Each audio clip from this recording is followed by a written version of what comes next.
And so pleased to be with you here today at the Rose of Sharron Sanctuary, which is my home up here on the hill in Desert Hot Springs, California.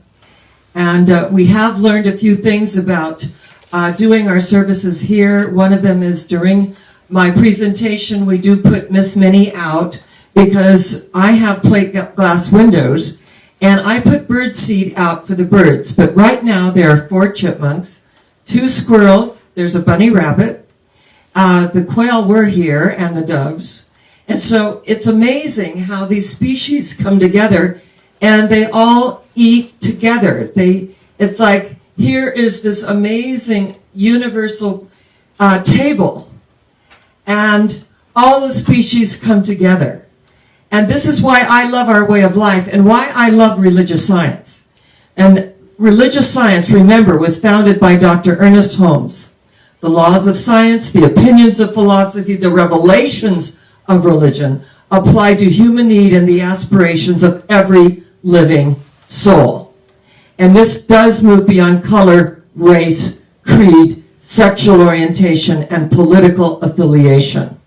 That the blood, the color of the blood that courses through my veins is the same color of the blood that courses through your veins. That we are deeply and intimately related.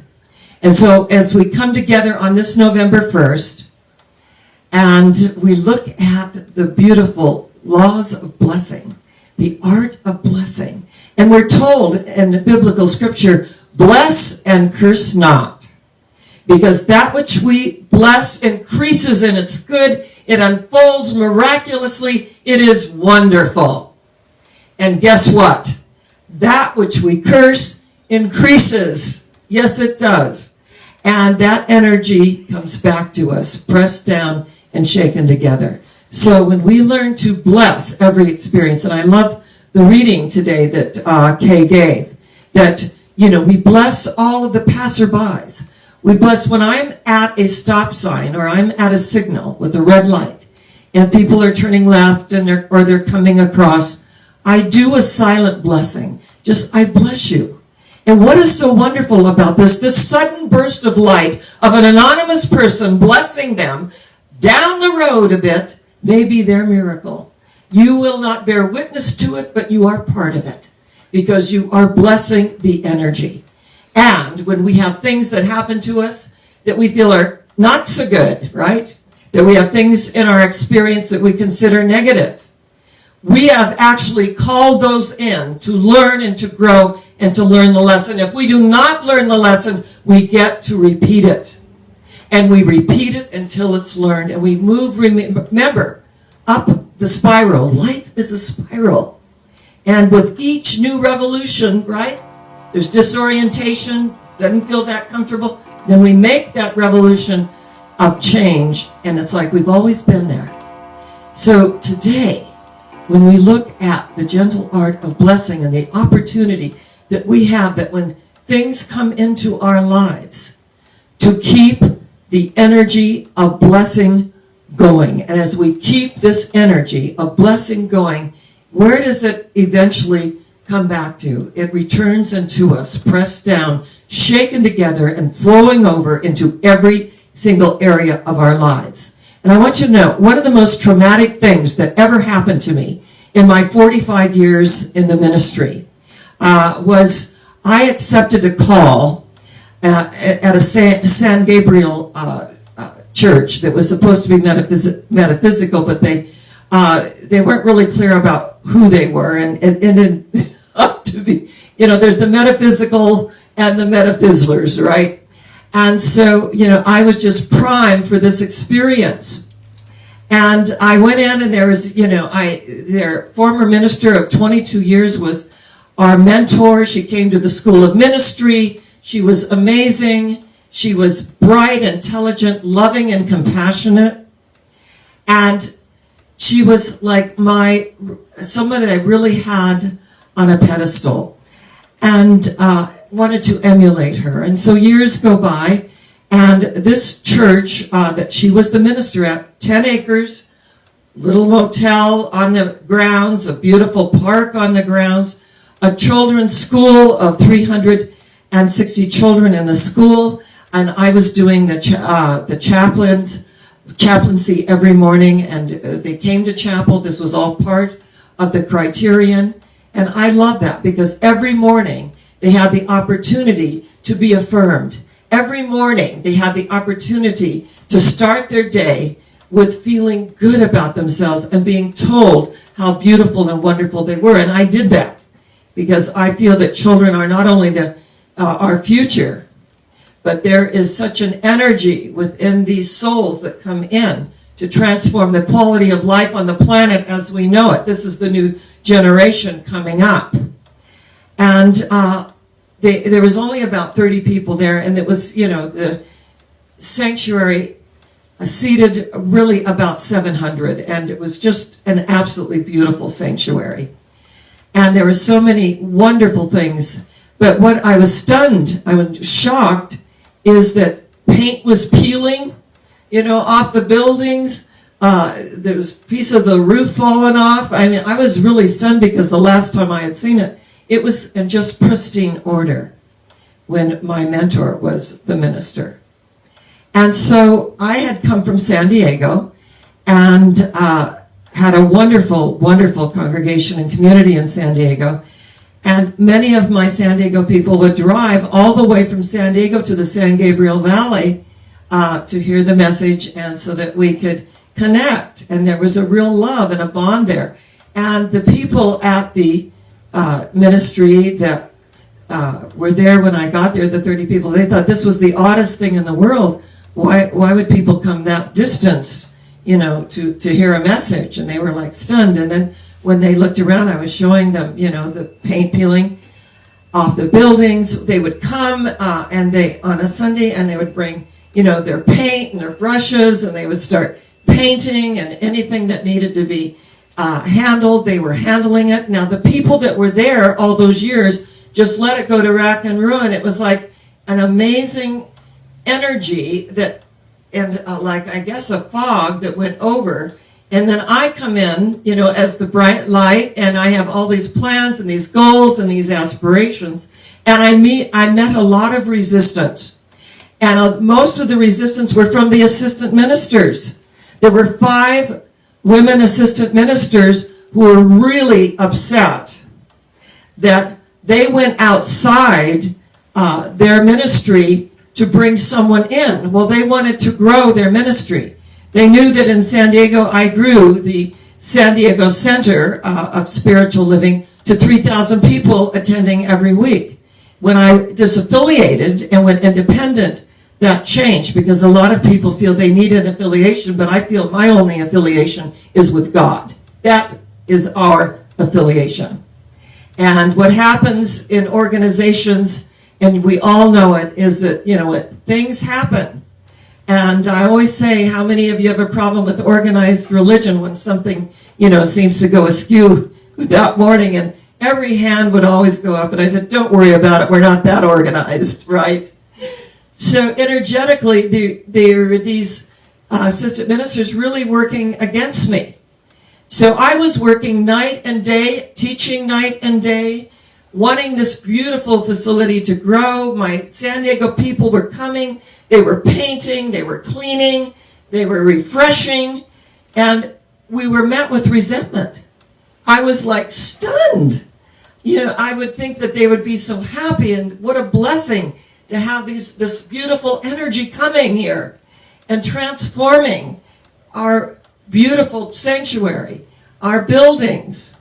But no, there was resentment. It was really a fascinating thing, and it was the first time I had ever met that in my ministry. I was pretty much an innocent and just felt like, I am in the ministry to transform lives. It transformed my life from being raised in domestic violence, a lot of hurt, my sister taking her own life.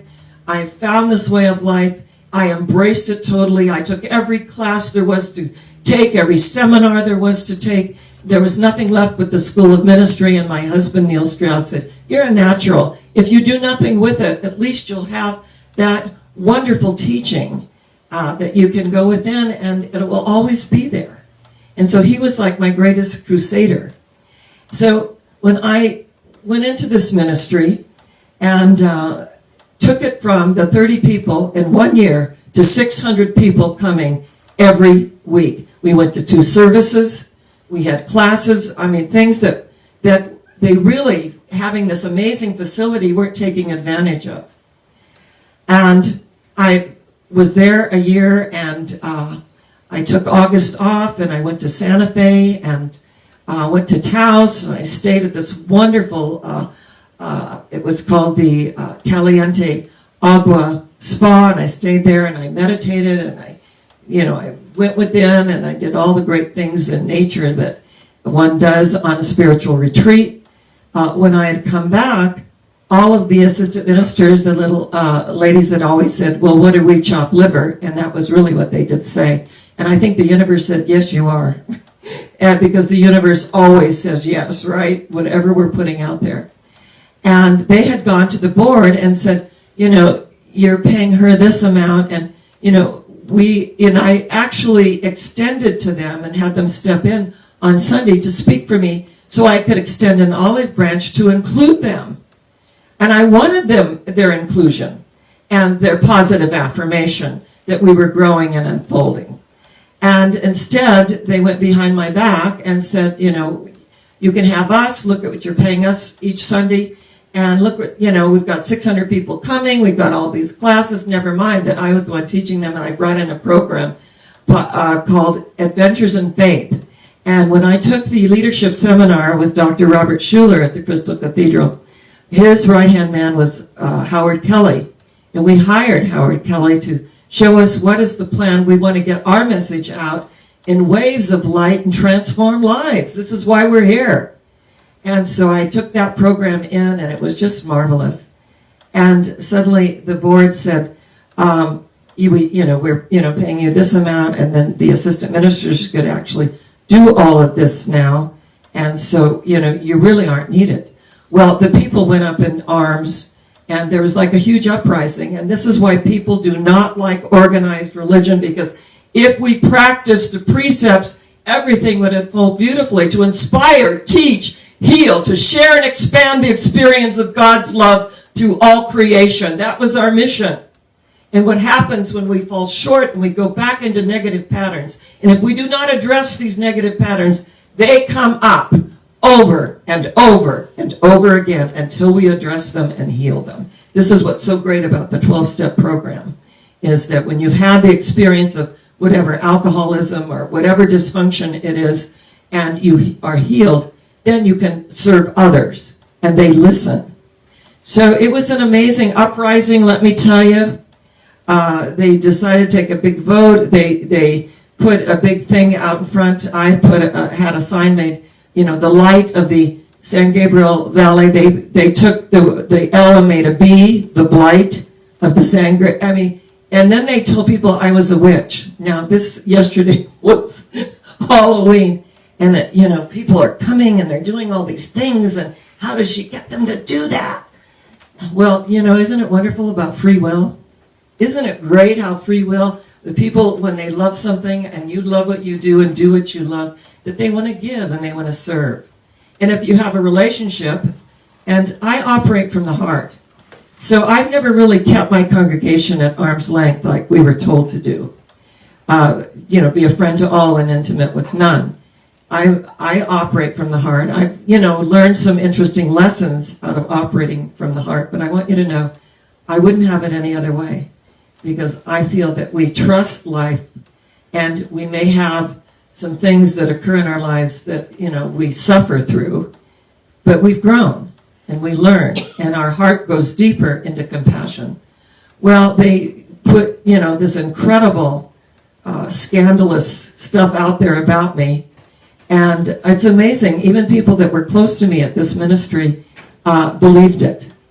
So if you're operating from a negative frequency, you will vibrate to the lower vibratory frequency. You will believe things. Someone comes to me about someone, and that's not my experience of them. You know what I say? Stop.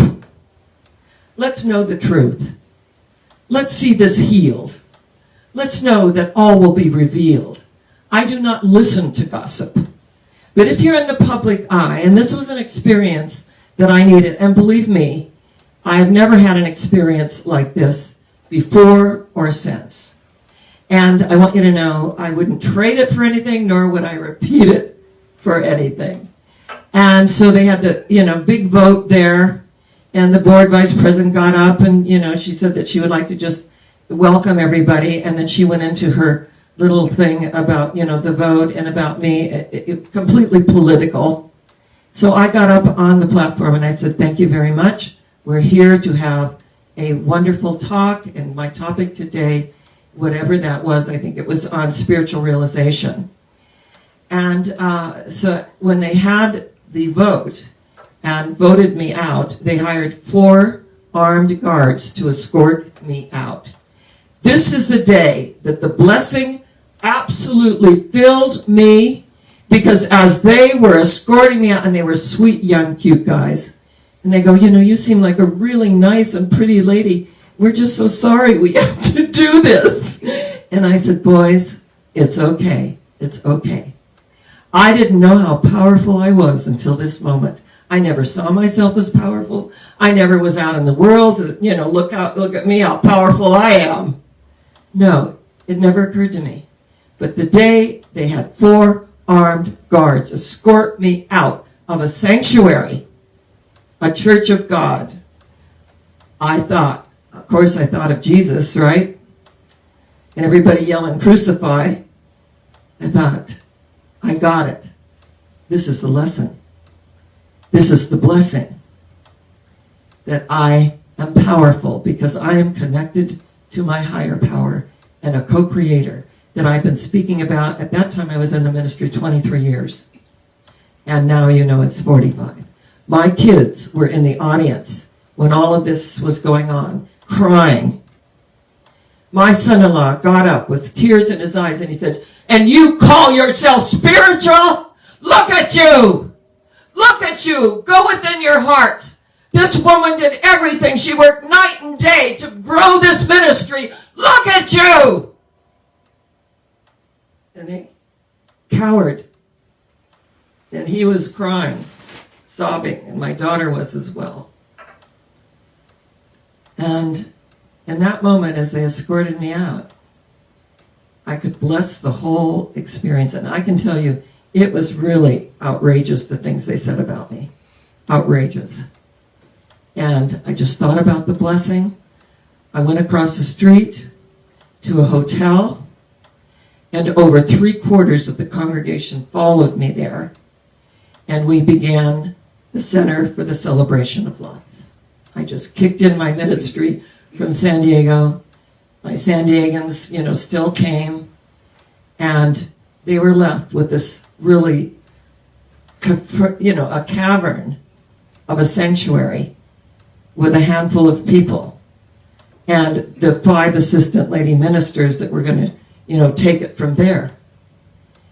When we cause harm to someone else, it does reflect back to us. And Kay was saying early this morning that happy people don't wish you ill because they're too happy living their life and celebrating life to wish anyone ill.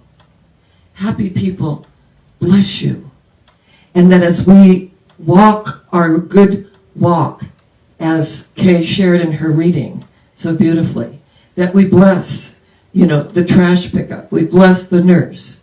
We bless the priest, the prostitute. We bless all those in public service. We bless those that are holding out their hand, wanting a blessing, wanting you to extend.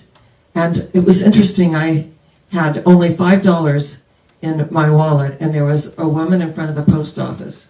And when I got out of the car, I looked her in the eyes and I said, "Good afternoon." And she said, "Yes, it is. It's a great afternoon. Thank you." She didn't ask me for money.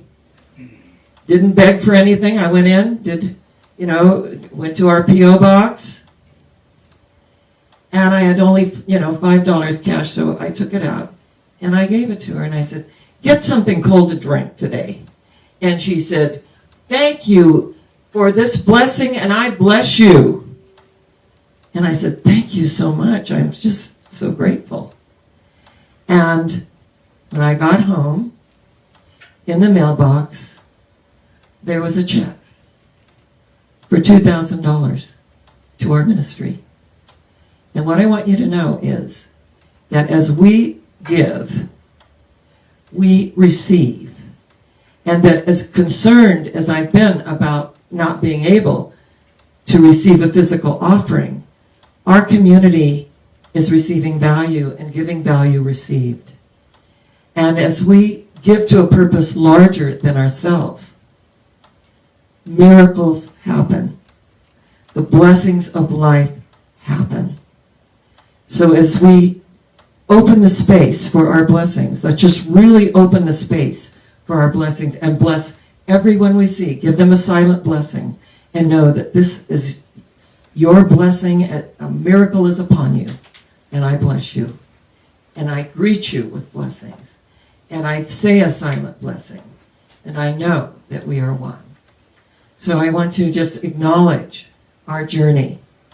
That, wherever I go around the world, people look up, on the stage and think, oh, this person, their life is so wonderful. They've never been through anything. But we go through a lot to get to where we are and to acknowledge the power, the presence, and the energy that goes before us and prepares the way as we become a lamp unto our own feet, drawing others into our light.